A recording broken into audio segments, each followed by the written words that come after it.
Hi everyone! Welcome to Tokyo Kitchen Japanese cooking class. This is Yoshimi. Today I'm going to show you how to make frozen matcha latte.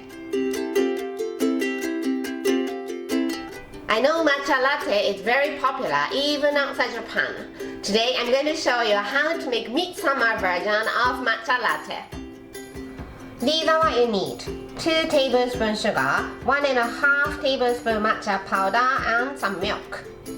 Put sugar and matcha powder in a small bowl and mix it.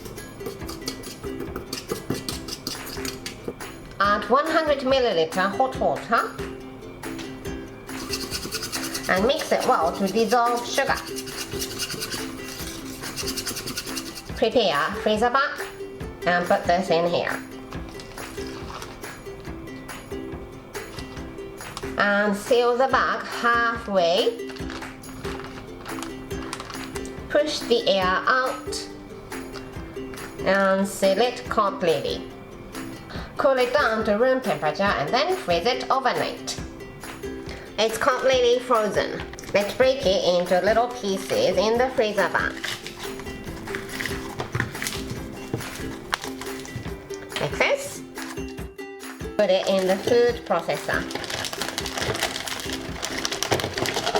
Add 100 milliliter milk. Mix it until it's nice and smooth. Like this. Let's put it in the glass. And frozen matcha latte is ready to go. That's all for today. Thank you so much for watching. More videos coming up, so don't forget to subscribe and turn the notification bell on so that you don't miss anything. Bye!